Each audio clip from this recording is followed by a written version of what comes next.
Welcome to Crime and Punishment. This is Dr. Catherine Abernathy, and before we get too far into Crime and Punishment, it helps to get our bearings on the characters and a little background. As for spoiler alerts, I will be discussing events that happen mainly in Part 1, and hopefully that will help you to understand a little bit about the novel and how it's moving ahead. And I also hope that it will help you to keep the characters separated because their names can be a little bit confusing. We will begin with the main character and his family. The main character is Raskolnikov. He has several nicknames: Rodion, Rodya, Rodenka, Rodka, but Raskolnikov is the name of the main character. His full name is Rodion Romanovich Raskolnikov, but he is most often referred to as Raskolnikov. He also has a friend, Razumikin Dmitry Prokofovich, as I said, the names are a little confusing. He is Raskolnikov's friend, and he stays with him through a good part of the novel, all the way through till the end. And he is the one who is by his side most of the time as Raskolnikov suffers from delirium and brain fever after, here comes the spoiler alert, after Raskolnikov kills Elena Ivanovna and another person as well.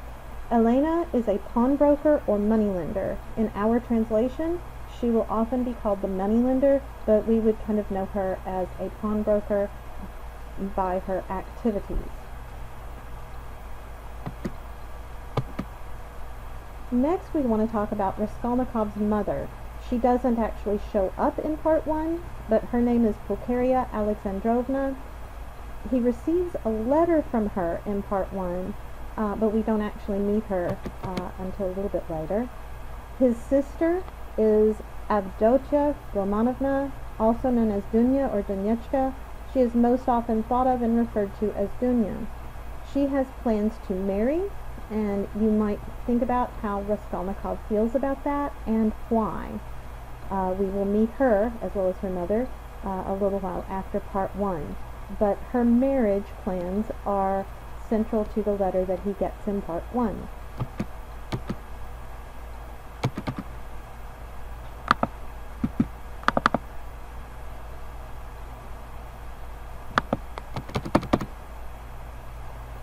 We now want to move on to the pawnbroker and her sister.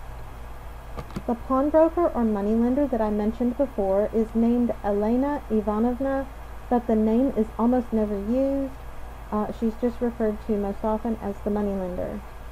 Raskolnikov is making plans to kill her in Part 1, and you need to read all the way to the end of Part 1 to find out if he does and how that works out. Lizaveta is her sister. Lizaveta Ivanovna is an innocent, simple woman. She is a friend of Sofia or Sonia Marmeladov. We will meet Sofia or Sonia Marmeladov very soon in the novel, and she becomes one of the main characters. What you want to think about also is what happens to Lizaveta in Part 1, and how does this work in with Raskolnikov's plans. The Marmeladovs are not as important as a whole family, but Raskolnikov meets the father in a pub in Part 1. The father's name is Semyon Zakharovich Marmeladov. He is a father who drinks too much. He has no job, although he has worked in the civil service, and he meets Raskolnikov when he is very drunk and in the pub. At this meeting, Raskolnikov also overhears a discussion of some college students at the same time. Raskolnikov will accompany this man home after their visit to the pub, and this is how he meets the other family members. Katerina Ivanovna is the wife and mother. In the story, she is very ill with consumption. It's tuberculosis, but consumption is what a lot of authors called it in the 1800s. She's very poor because her husband does not earn money, and she's a little bit crazy. She's kind of been driven to this state by their situation, the family situation. Sonia, or Sophia, again, is the other main character in the story. She has been pushed into prostitution by her stepmother, who is Katerina Marmeladov. She is also a friend of Lizaveta. Lizaveta is the sister of the pawnbroker mentioned earlier. Lizaveta is the very simple character mentioned earlier. Sonia, or Sophia, is intelligent. She can read, and she has gained what education she can, although she has been pushed into prostitution to earn money to keep the children, her sisters and brothers, fed. The other Marmeladov children will be mentioned, but they're less central to the plot. You don't need to worry about memorizing their names, but their names and nicknames are Polina, Polya, Lena, or Leona, and Kolya, or Kolka.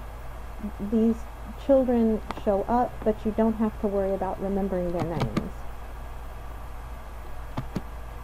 Now, guys with L names. This was the easiest way for me to remember these characters and keep them separated. Luzhin is known as Peter Petrovich Luzhin. He, at least at first, is engaged to Dunya, Raskolnikov's sister.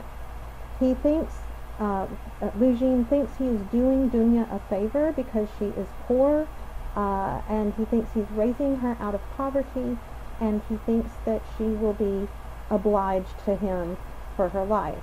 So she would be always nice and kind and wonderful as a wife because she owes him so much. Luzhin is the fiancé that is mentioned in part 1 in the letter to Raskolnikov from his mother. We have another L character, Lebeziatnikov, who is Luzhin's friend.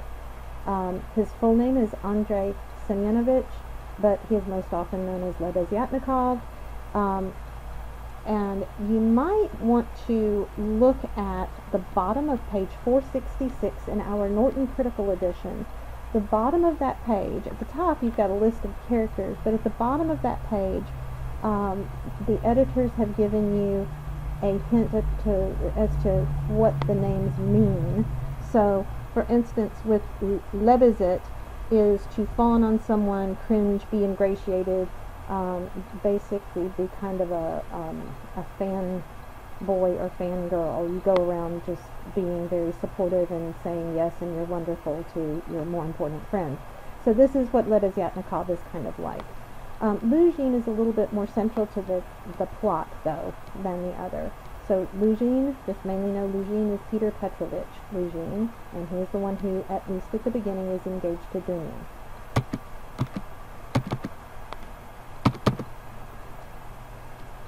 Then we have guys with Z names, and a few other guys.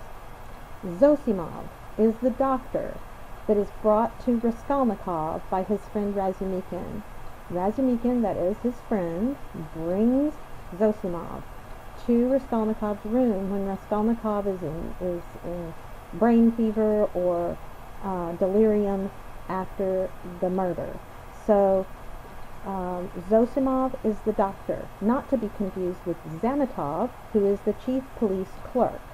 Don't forget, Zametov is the police clerk, the chief police clerk, and Zosimov is the doctor. The other policeman is Porfiry Petrovich.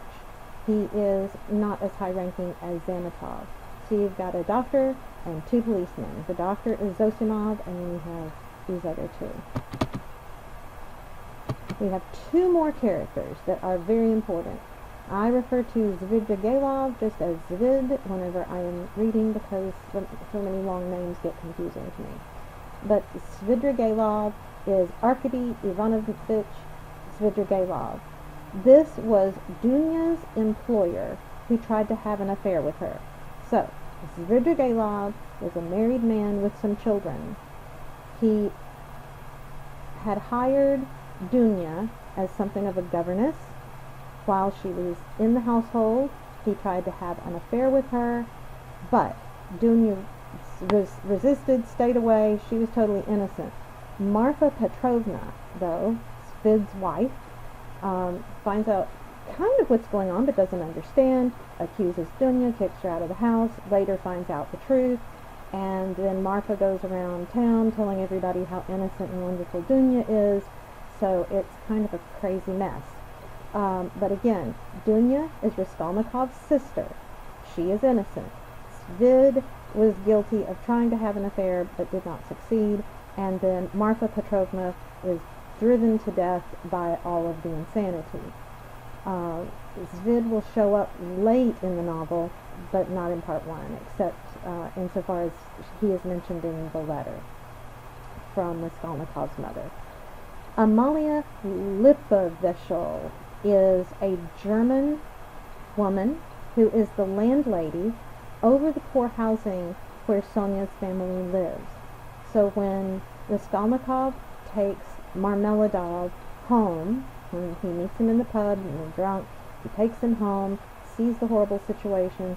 Home is a room in a tenement that is run by Amalia Lippewechsel, and her name is supposed to be somewhat funny sounding because Dostoevsky would have us believe she is German, and he's not fond of the Germans. Alright, so that gives us a basic who's who and a brief introduction to Crime and Punishment, especially in part 1.